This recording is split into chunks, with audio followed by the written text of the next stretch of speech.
Hi guys. We didn't get to go over this entirely in class the other day, so I wanted to go through it with you now. Go ahead and, if you haven't done this yet, read through this first section about air motion, the high and low of it. But I'm going to skip down to the part where it talks about the map. And we're going to start with the map that looks like this, with the high pressure map. And it describes how to do what's called a hand motion, where it wants you to draw, this isn't working, hang on. Wants you to draw a circle around the high pressure. This H is where the highest pressure is, right under that big H for the high pressure system. And then you're going to do this hand motion where you start with your hand, with your fingers on the circle, and then you're going to, as you lower your hand, you're going to spin your hand clockwise. That gets a little confusing, but what I want you to know from this is that the arrows, what it shows is like wind pattern for how the air flows out of a high pressure system. And the air pressure flows down and out clockwise. That's a high pressure system. So what you would draw on your map looks kind of like this. And then on a low pressure system, you've got the opposite happening, where your hand would be flat and then you would slowly draw it up, going counterclockwise. So if you had your little circle like this, the winds are going to come counterclockwise and they're going to spiral inwards. The hand motion is just to kind of show the direction of the wind in 3D going up or down. But it's going to be like this. So counterclockwise, spiraling inward. Those are two things to remember on that. So we can go back to this document. And we're going to skip down to the investigations part. This is the characteristics of high and low pressure systems, and we're going to go ahead and go through this together. So if you pull out your worksheet, we can do this together. This first one, moving in the direction towards the center of a high, the surface atmospheric pressure increases. So as you go towards the center of a high pressure system, the highest pressure is going to be at the center, whereas the opposite is true for low pressure. When moving towards the center of a low, the surface atmospheric pressure decreases in a low pressure system. For number 2, which of the following best describes the surface wind circulation around the center of a high pressure system as seen from above? That you can go back and look at your map if you need to. Let's go ahead and do that. We'll click to here. So if we go back to the high, the air is spiraling out and it's going down and out and clockwise. So you have 4 options here. Is it going counterclockwise and spiraling out? Is it going counterclockwise and spiraling in?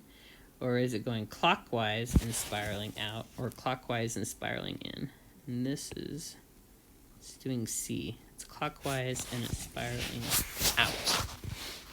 And then number 3, which of the following best describes the surface wind circulation around the center of a low pressure system as seen from above? Now this is the opposite, remember. This is, the winds are going counterclockwise and they're going in.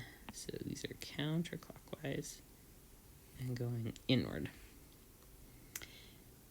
On your desk, repeat the hand twists for the high and low pressure system models. Note the vertical motions of the palm of your hand. For the high, the palm of your hand falls during the rotation motion, whereas for the low, the palm of your hand rises during the rotation motion. Number 5, the motion of your palms during these rotations represents the directions of vertical air motions in highs and lows. Vertical motions in a high are downward, while vertical motions in a low are upward. Note the horizontal surface winds in a high and low are considerably stronger than the vertical air motions. So the air that's going around the system rather than up and down is stronger.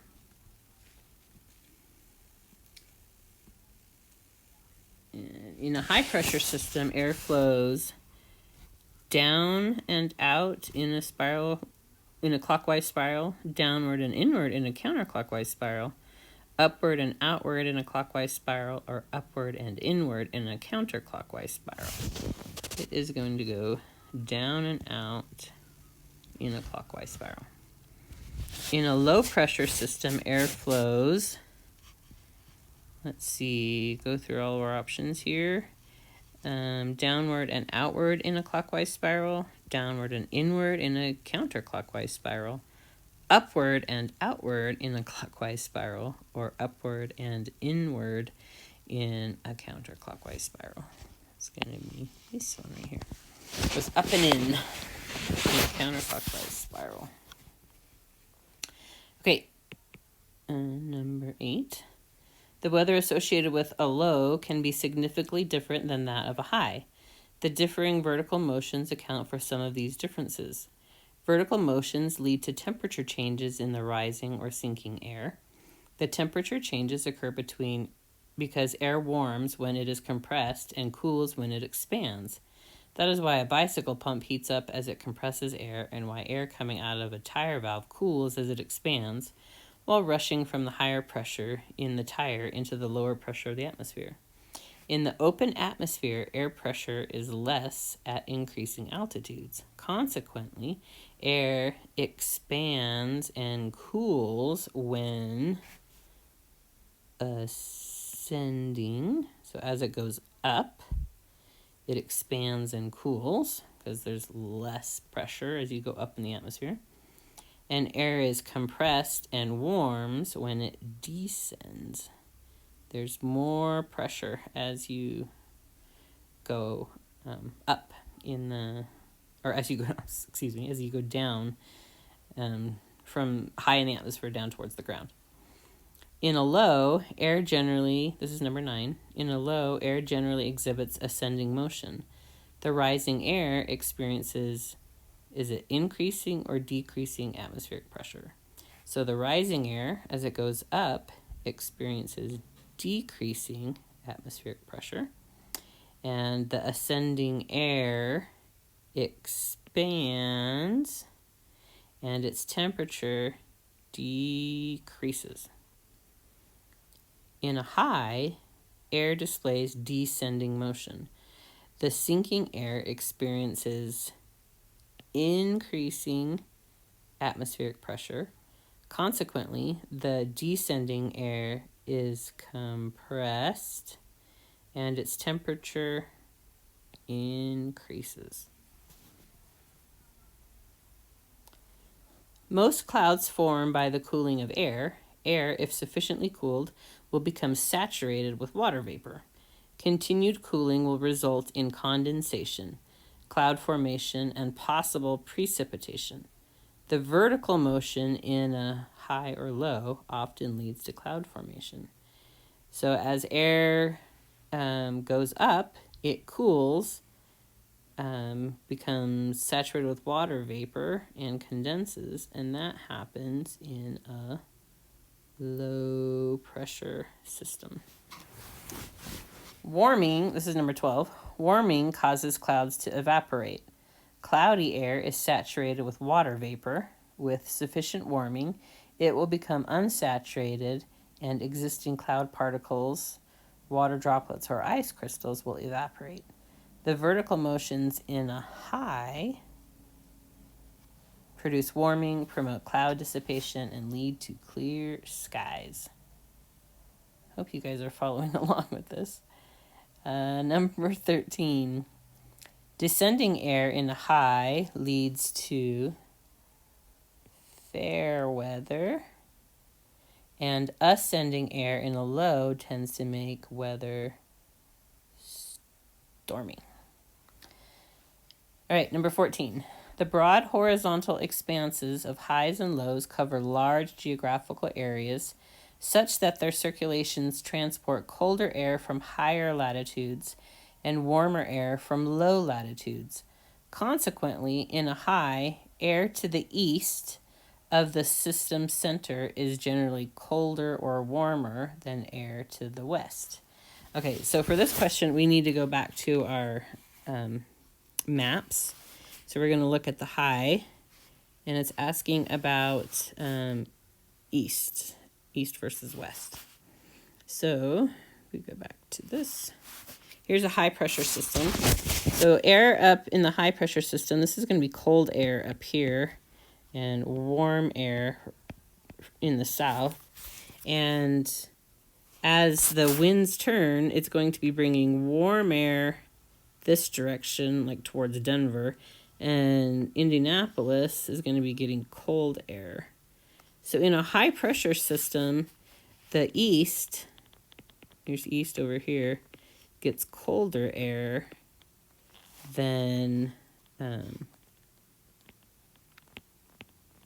to the west, because you got air coming from the south heading to the west and cold air heading to the east. So let's go back to our here. In a low, so consequently in a high, this is number 14, air to the east of the system center is generally colder than air to the west. Okay, so in a low, this is number 15, air to the east of a system center is generally colder or warmer than air to the west. Let's go back to our low pressure map. So once again, we have cold air and we have warm air. And if we look at this one over here on the east and over here on the west is actually getting the cold air this time, and the east is getting the warm air. So here in Utah, before it gets cold, before a storm comes in, you notice how it gets warm? It's because right ahead of the low pressure system, you got warm air coming in. That's why it gets warm here in Utah before it storms, which is just so crazy to me, but that's what happens.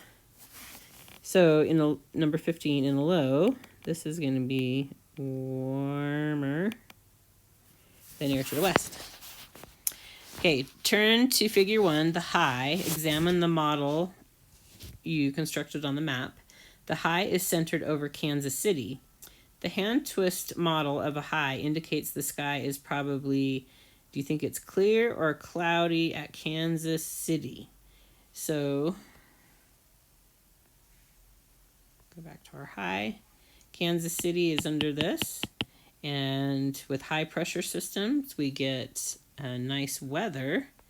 So it's got to be clear skies in Kansas City.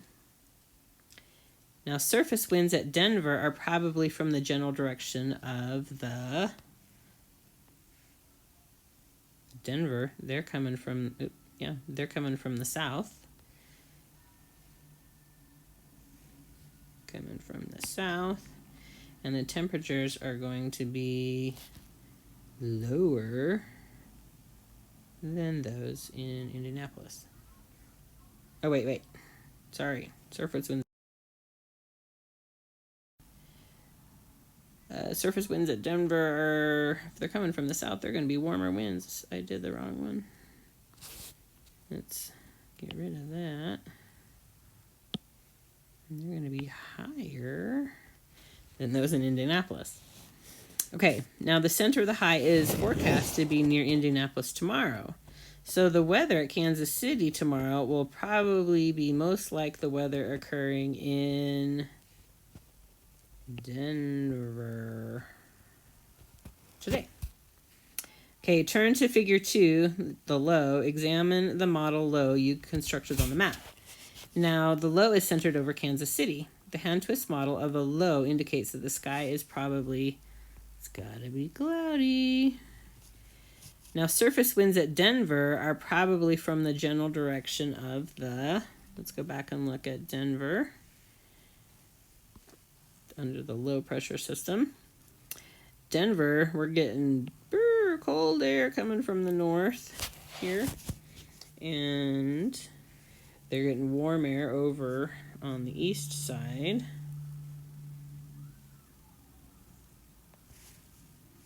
So surface winds at Denver are probably from the general direction of the north, and temperatures are going to be lower than those in Indianapolis. All right, last one here. In the table below, describe the typical characteristics of highs and lows. Within each box, the related question number is listed for easy reference. So the pressure changes to a high. This, in a high, it increases and decreases in a low. Surface winds around a high are clockwise, and these are counter clockwise. Surface winds in relation to the center, these for high, these goes outward, and a low goes inward. Vertical motion at the center goes down, and for a low pressure system, the winds go up. Temperature change of vertically moving air. So as the air goes in a high pressure system, the air goes down and the temperature increases. In a low, the moving air goes up and the temperature decreases. The state of the sky around the center for high pressure, this is clear. That doesn't look very good, does it? Let's try it again. Clear. In a low, it's cloudy.